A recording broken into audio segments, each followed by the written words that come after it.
Hi, I'm Mark, and welcome back to another episode of On the Timeline. It's the show where we break down the editing of our recent short films. This episode, we're looking at the editing of our short film, The Birth of a Karen, which was our entry into this year's My Road Reel competition. And if you haven't seen the short film yet, go check it out. It's only 3 minutes long, and you can come back here and see how it was edited. So yeah, let's get on the timeline.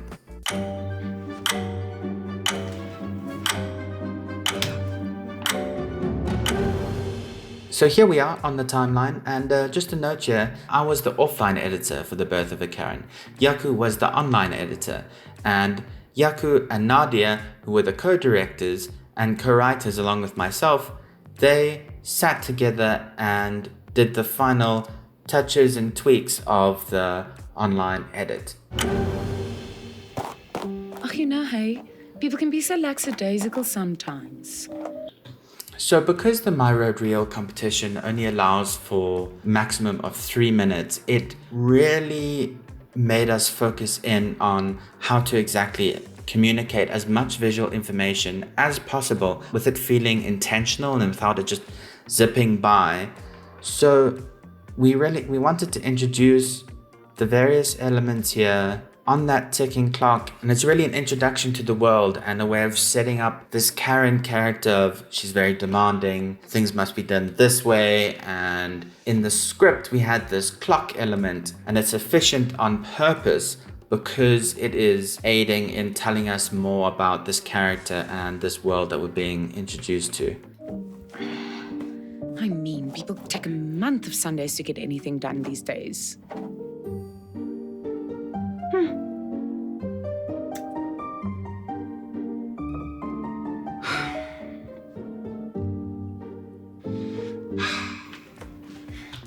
So looking at that segment there, when you've got a short that is this concise in 3 minutes, there's a real ebb and flow to the comedy, to the cutting, to the music, and all of these elements, especially in this scene, are very vital because of the end scene. There are moments that are set up here that are replicated and paid off later to show how the characters will have changed throughout the narrative. And really, in terms of picking performance, we were just looking for the most heightened moments. As I say, we only had 3 minutes, and because the style of the piece is quite heightened, the scene as shot is actually quite a bit longer here and there, but really condensing it down to its most essential elements lent to that sort of heightened sense of comedy.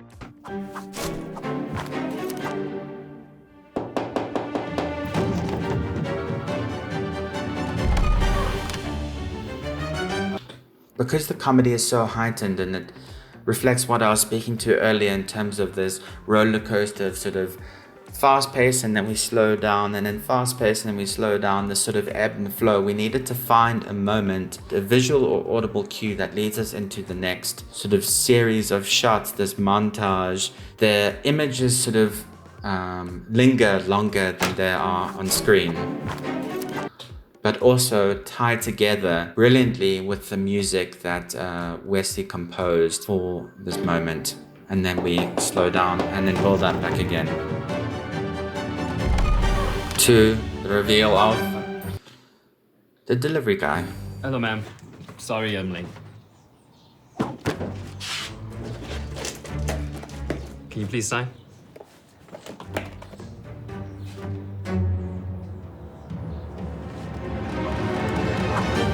So again, we're setting up more elements here, and the way this whole scene to the majority of the film was captured was we had this 2-shot, we had a few shots on the daughter, we had a POV of mom, we had POV of daughter, we had shot on delivery guy and POV of delivery guy from daughters, and then we played out the scene in these shots.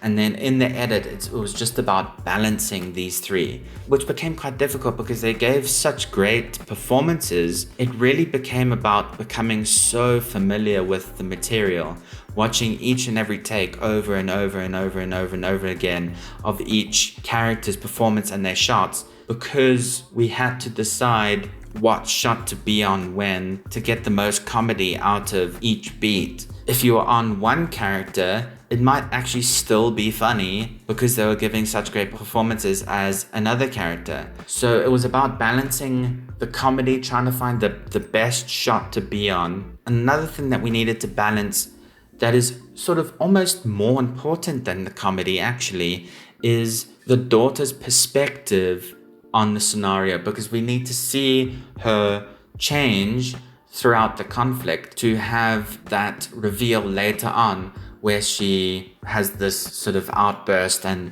becomes, the Karen that her mother has taught her to be. You need to think about these various strands and these various dynamics that are going on as you're cutting. You can't just, this shot goes next or that shot goes next. You've got all of this material. It's like, where do I need to be to have this character thread underneath? Where do I need to be to have this sort of comedy thread as well? And then where do I need to be to have just the logic of the scene, be able to play out?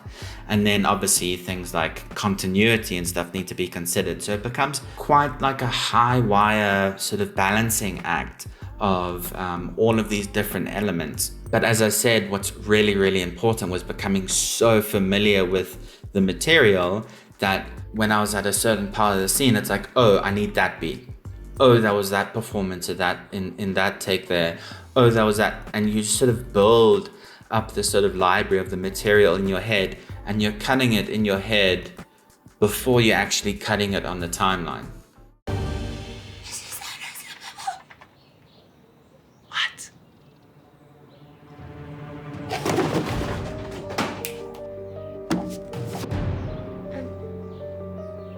The customer is always right. So just another quick note here before I move on to this point is that you can literally see the duration of the shot. Fast, and then they sort of start to slow down, and then fast again, and then they slow down, fast. You can see that ebb and flow. I wouldn't say that you should look at the timeline and be like, these shots should be this, because the shot itself has its own rhythm and needs to be cut according to that. But really look at the shots in context and the sort of rhythm that needs to be created, and then you can sort of visually see it on the timeline. And talking about this moment here, we really slow down because we're getting into the conflict proper, and we're sort of introduced this element of that she has something wrong with her voice, and the cue cards are introduced. Because the cue cards are introduced, we need to see the approval or disapproval from the mother, from the Karen, and then we need to see it from the mother's point of view. This is unacceptable. I will not be robbed of the pleasure of a brand new toy. And if you think I will just stand here and accept your attitude on top of that, then...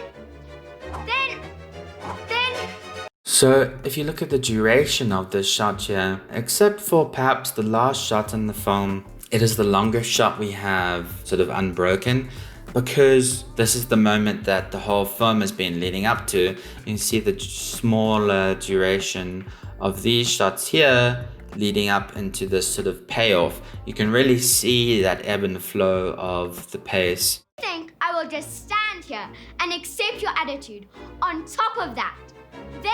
And then obviously we're building up again. And these shots here are digital zooms because we shot in 4K. That gave us some room to zoom, reframe in post. So that's always a good thing to keep in mind as you're shooting as well. If you have the room, you have a room to sort of do a little zoom and do a little reframe in post to aid in this case, the comedy, the pacing to help the edit of the piece. Then I demand to speak to your manager. Just a note on slow motion shots is we obviously don't see the world in slow-mo, and obviously whenever there's a slow-mo shot, it really demands and grabs attention.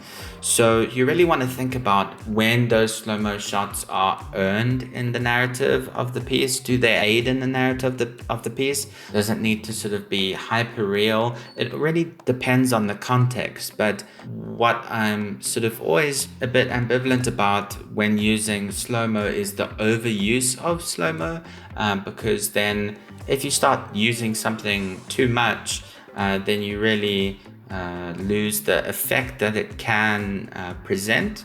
And because we only have this one slow-mo shot and the whole film is sort of building up to this moment where she says, I want to call the manager, which is the sort of Karen line, and it really shows that she's now come into her full, Karen-ness, so to speak. The slow-mo now sort of feels earned. So you really want to think about in your edit when things feel earned. So for example, when we hold on this shot and we don't cut to any reaction shots, it's because we need to hold on it. It's because it feels earned in terms of where we are in the conflict and where we are in her character's arc.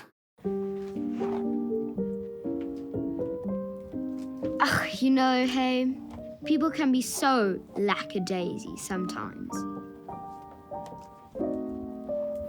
There was a moment in the actual take and in the script where the mother starts brushing the hair quite roughly again, and then the daughter holds up her hand and sort of stops her, and the mother's sort of taken aback but almost simultaneously impressed that her daughter is becoming more like her. But again, because of time, that moment we had to leave out, and there was a lot of discussions about, is that necessary? And we felt that while it was a good beat, we got it. By this point, we understood the dynamic between the two characters, and we felt that her giving the brush to the mum already said what needed to be said, and we didn't need that beat. When something is said and there's nothing more to be said, and the shot doesn't feel intentional to be left that long, then really see if you can trim it down or remove a shot entirely. Is the effect still the same? Then perhaps you don't need that shot. And of course we end the film on this long shot here as we see her smug smile and the credits play over. And that's it for this episode of On the Timeline. I hope you learned something. If you did, then consider giving this video a like. And also, if you have any questions for us, then leave them down in the comment box below. We try and respond to all of them. If you like the videos that we put on this channel, then consider subscribing. And if you want to be notified as soon as we put out new videos, then make sure you've hit that bell as well. We put out new videos every Tuesday and Friday, with a new short film on the first Friday of every month. But for this Halloween, we've got a special treat, and our Halloween short film, Redacted, will be releasing on Halloween itself, which is Saturday and not Friday. So until next time, get out there, stay safe, and make your movie.